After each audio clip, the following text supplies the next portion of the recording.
Hare Krishna. Hare Krishna. So maybe on your screen right now it looks like this part of my body has been cut off and this part is like normal, but that's because there's a little bit of shade here that I'm in.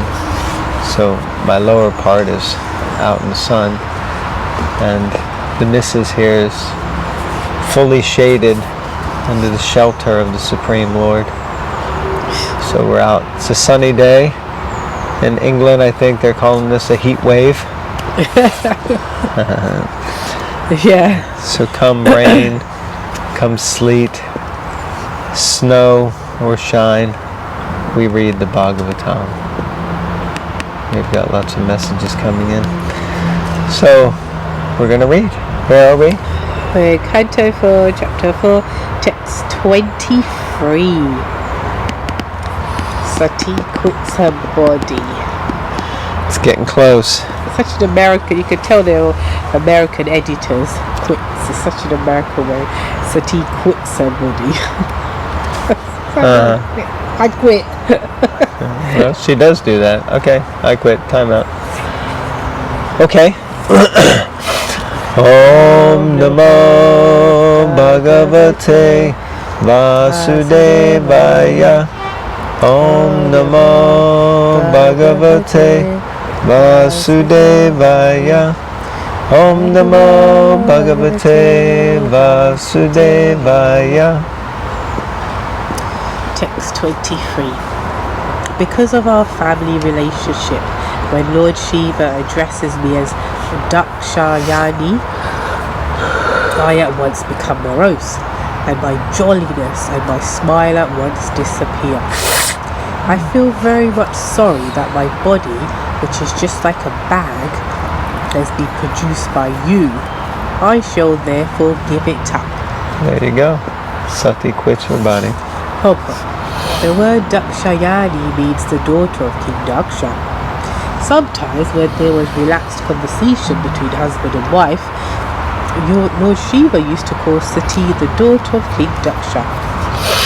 And because this very word reminded her about her family relationship with King Daksha, she at once became ashamed because Daksha was an incarnation of all offences. Lord. Daksha was the embodiment of envy, for he unnecessarily blasphemed a great personality, Lord Shiva. Simply upon hearing the word Dakshayani, she felt afflicted because of reference to the context, because her body was a symbol of all the offensiveness with which Daksha was endowed. Since her body was constantly a source of unhappiness, she decided to give it up. Whoa. In one sense, I mean, I was going to say that's a bit drastic, but actually, I was thinking, no, it's not.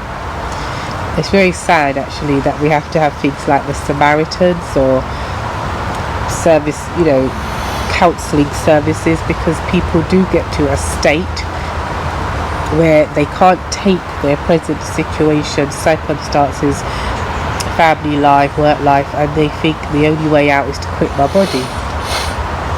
Actually, so when I first read this, and some, I used to think like, gosh, that's a bit drastic, but actually it's maybe more so now after lockdown, so many changes, people have been affected.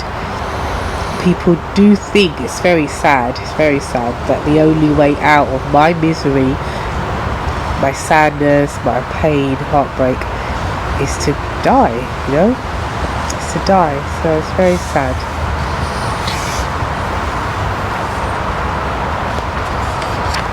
I agree. Okay, text 25. Sorry. It's one of your friends. Bye-bye. Text 25. First of all, she sat in the required sitting posture. And then Wait, 24. Okay. Text 24. Maitreya, the sage, told Vidura, O annihilator of enemies, While thus speaking to her father in the arena of sacrifice, Sati sat down on the ground and faced north. Dressed in saffron garments, she sanctified herself with water and closed her eyes to absorb herself in the process of mystic yoga. All of a sudden it looks like it got darker, didn't it? To us, yeah. Okay. There's the sun's on the... No, it seems like it's... Okay. Alright. Purport. It is said that when a man desires to quit his body, he dresses in saffron garments. Therefore, it appears that Sati changed her dress, indicating that she was going to quit the body given her by Daksha. Daksha was Sati's father, so instead of killing Daksha, she decided that it would be better to destroy the part of his body which was hers. Interesting. Thus, she decided to give up the body of Daksha by the yogic process. Sati was the wife of Lord Shiva, who is known as Yogeshwara, the best among all yogis. Because he knows all the mystic processes of yoga, so it appeared that Sati also knew them. Either she learned yoga from her husband, or she was enlightened because she was the daughter of such a great king as Daksha. The perfection of yoga is that one give up one's body or release oneself from the embodiment of material elements, according to one's desire. Yogis who have attained perfection are not subject to death by natural laws. Such perfect yogis can leave the body whenever they desire. Generally, the yogi first of all becomes mature in controlling the air passing within the body, thus bringing the soul to the top of the brain. Then, when the body bursts into flames, the yogi can go anywhere he likes. This yoga system recognizes the soul, and thus it is distinct from the so-called yoga process for controlling the cells of the body, which has been discovered in the modern age. The real yoga process accepts the transmigration of the soul from one planet to another or one body to another. And it appears from this incident that Sati wanted to transfer her soul to another body or sphere. Interesting. So, it seems there's a natural a yoga process for quitting your body whenever you want. Not like you have to wait till you die, but you decide, today's a good day to die. And then you sit in the right posture and do the deal.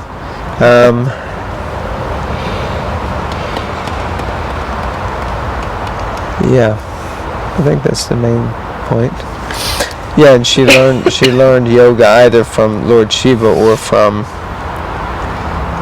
her husband. That might have been the previous verse. No, either she learned from her husband or was enlightened because being the daughter of Daksha. And she changed into saffron clothes, which was a sign. So I guess she must have gone to the party all dressed up. And then after she got ignored by her father, she must have went and changed into saffron and came back out into the assembly. And I imagine when people saw her dressed in saffron, they knew something was going down. Yeah, a few people might have went, "Excuse me, garçon, check please." And they were like checking out. Anyway, let's see what happens. Text 25.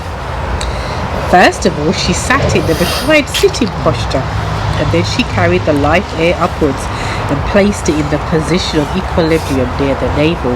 And then she raised her life air, mixed with intelligence to the heart, and then gradually towards the pulmonary passage, and from there to between her eyebrows. A yogic process is to control the air passing within the body in different places, called Sat Chakra, the 6 circles of air circulation.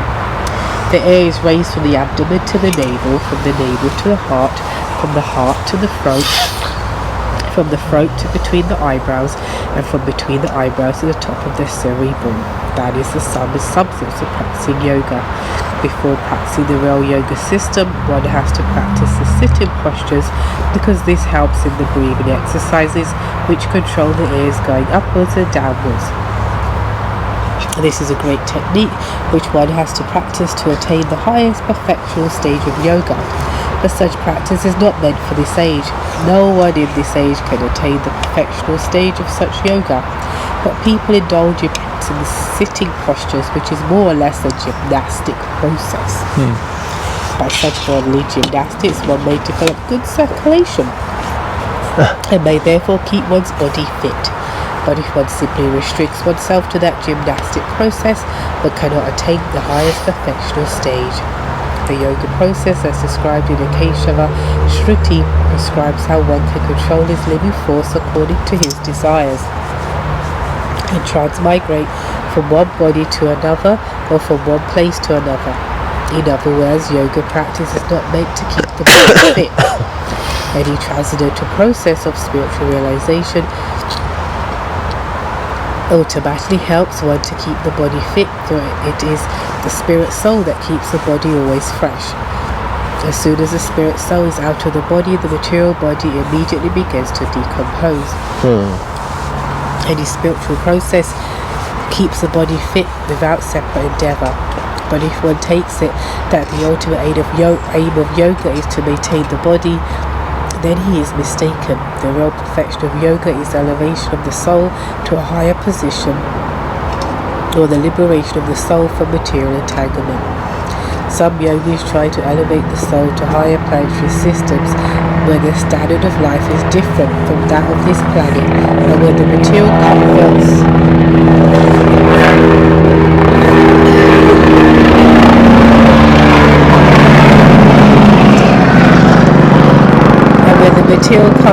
lifespan and other facilities for self-realization are greater. And some yogis endeavor to elevate the soul to the spiritual realm, the spiritual Vaikuntha planets. The Bhakti Yoga process directly elevates the soul to the spiritual planets where life is eternally blissful and full of knowledge. Therefore, Bhakti Yoga is considered to be the greatest of all yoga systems. It's interesting, I was reading that and I was thinking how there's a sudden surge or boost in devotees doing yoga all over the place. Every second person is a yoga teacher. And yoga is used in outreach.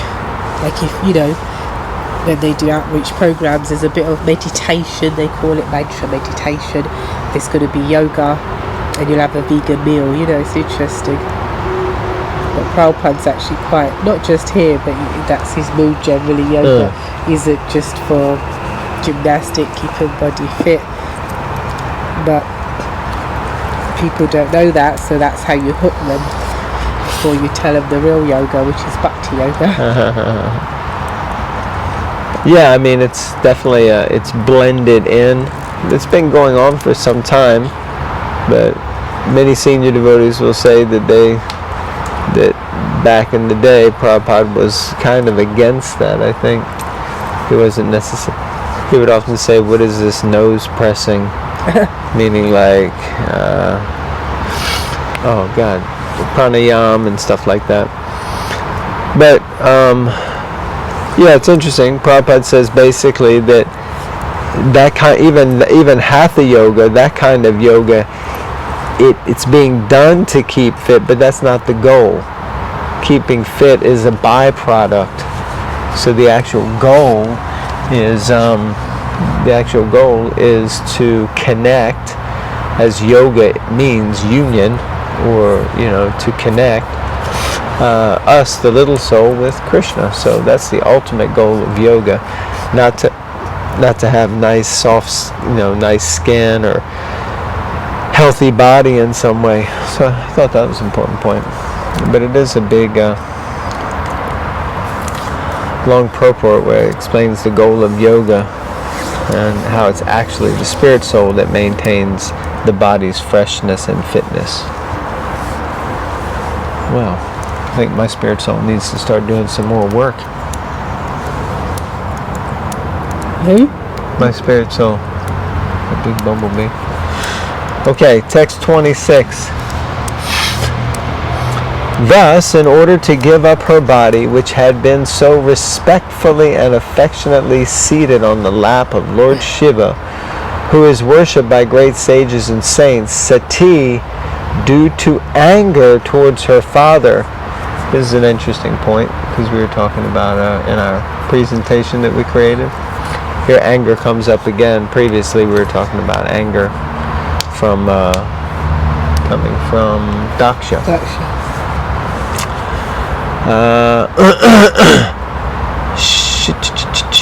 Sati, due to anger towards her father, began to meditate on the fiery air within the body.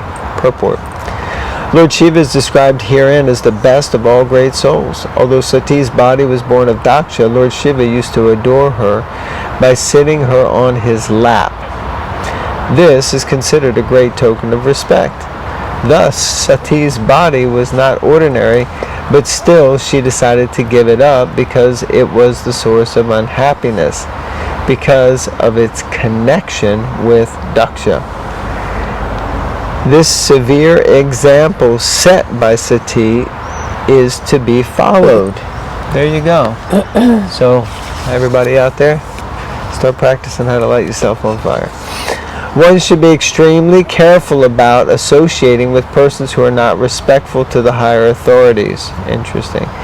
It is therefore instructed in the Vedic literature that one should always be free from the association of atheists and non-devotees, and should try to associate with devotees, for by the association of a devotee one can be elevated to the platform of self-realization. This injunction is stressed in many places in the Bhagavatam. If one wants to be liberated from the clutches of material existence, then one has to associate with great souls. And if one wants to continue one's material existential life, then one may associate with persons who are materialistic. The materialistic way of life is based on sex life. Thus, both becoming addicted to sex life and associating with persons who are addicted to sex life are condemned in the Vedic literature, because such association will simply interfere with one's spiritual progress. However, association with great personalities, devotees who are great souls, will elevate one to the spiritual platform. Sati Devi, interesting. Sati Devi decided to quit the body she had obtained from Daksha's body, and she wanted to transfer herself to another body so that she might have completely uncontaminated association with Lord Shiva. Of course, it is understood that in her next life she would take birth as the daughter of the Himalayas, Parvati, and then she would again accept Lord Shiva as her husband. Sati and Lord Shiva are eternally related. Even after she changes her body, their relationship is never broken. That's very interesting, very powerful. So, nice comments. We should be careful not to associate with those who are disrespectful to higher authorities. Kind of stood out for me. And Sati will take rebirth as Parvati, the daughter of the Himalayas. So her relationship with Lord Shiva is eternal, so this isn't going to impede it or stop it. She'll just take birth again and be his wife again. Hare Krishna. Hare Krishna. Move on? I think we can maybe... I can't see it because of this. I think we can stop here. Alright. Oh, everybody, thank you very much. Enjoy the sun. Read the Bhagavatam, which is as brilliant as the sun. Yeah. Brilliant as the sun. Okay. Grantaraj Srimad Bhagavatam Ki Jai.